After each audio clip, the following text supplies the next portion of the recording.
Bonjour à tous, je me présente, Kelly Joseph.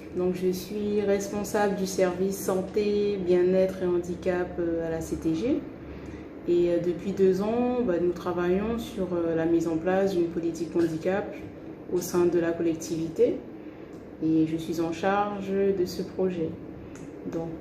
Afin d'être présente aussi en ce jour de réunion avec vous et Madame Legieux, nous avons convenu toutes les deux d'enregistrer une vidéo où je vous parlerai de mon expérience.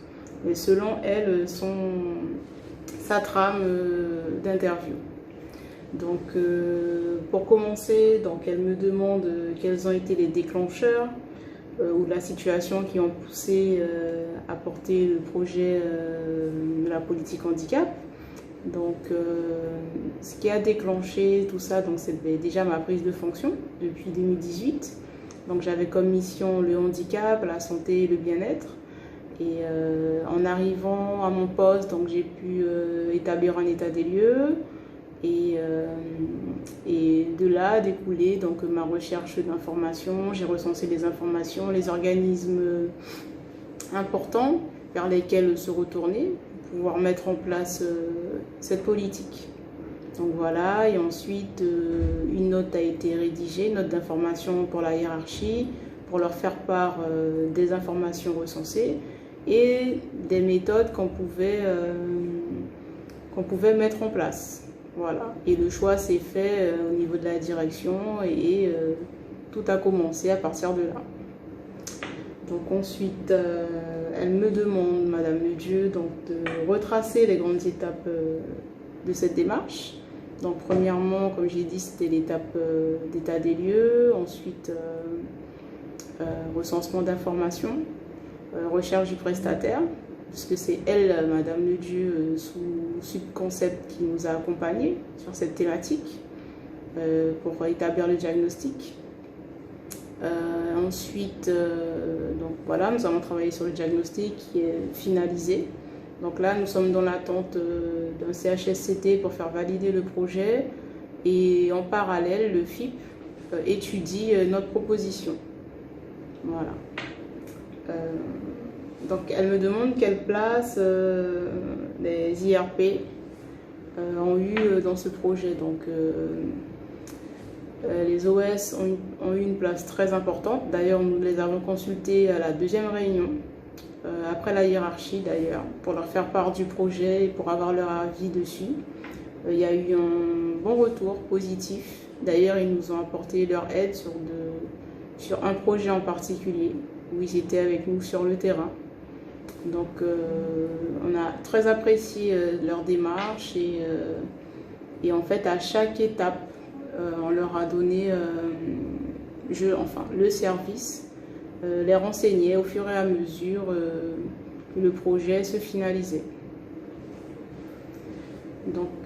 Ensuite, elle me demande comment avez-vous intégré les bénéficiaires dans cette phase de sensibilisation. Nous avons pu intégrer les bénéficiaires grâce à un questionnaire général qui a été lancé sur l'intranet. Et nous avons convenu ensuite d'une deuxième alternative pour ceux qui n'ont pas d'outils informatiques, justement. Toutes les personnes qui sont sur des lieux éloignés ou lycées et collèges.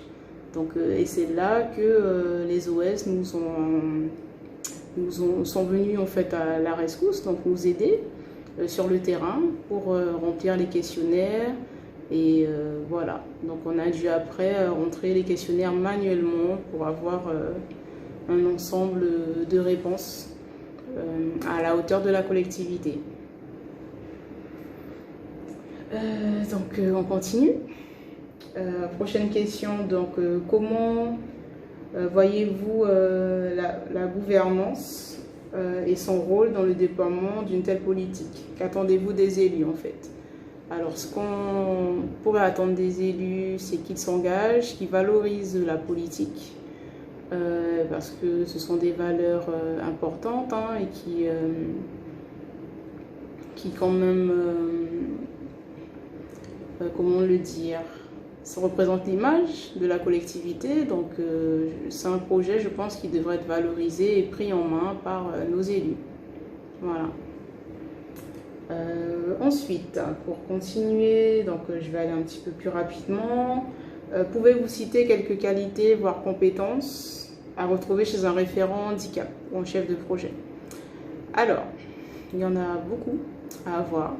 Donc le premier, c'est de la patience, beaucoup de bienveillance, de l'écoute, du dynamisme, prendre des initiatives. Vraiment, il faut avoir ce panel de qualités et de compétences. Vraiment, c'est très intéressant, mais beaucoup de bienveillance et de l'écoute surtout, et de la patience, surtout de la patience.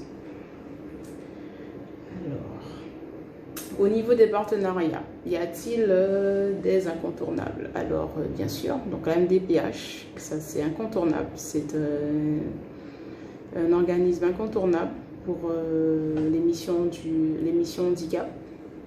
On a ensuite toutes les sociétés de structures adaptées qui vont permettre donc aux collectivités, aux entreprises de pouvoir maintenir leur personnel à leur emploi. Les ESAT qu'on oublie parfois, mais très important. Donc voilà pour moi les trois organismes en tout cas incontournables. Donc communiquer handicap en entreprise est-il délicat? Comment peut-on libérer la parole? Donc de mon point de vue, en tout cas en Guyane, puisqu'on y est, le handicap est toujours un sujet tabou.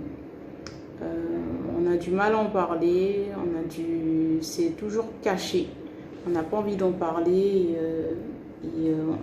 je n'ai pas l'impression que les personnes aient envie de parler en fait de cet état-là. Donc pour moi, il faudrait beaucoup d'informations, donc informer, expliquer et rendre le handicap peut-être un petit peu moins dramatique, de mon point de vue.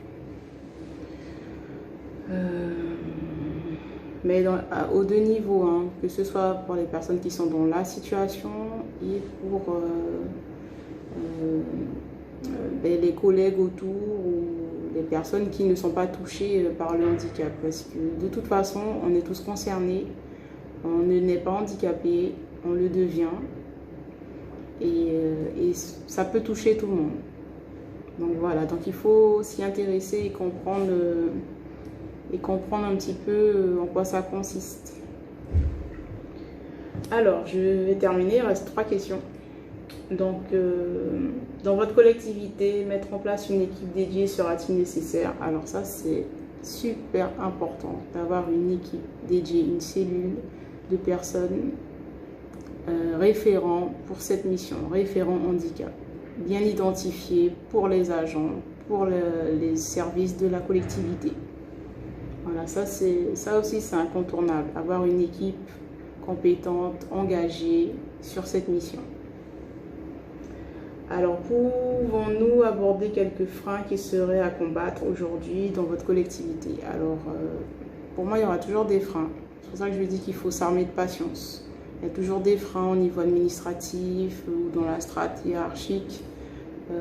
Les délais aussi, c'est important.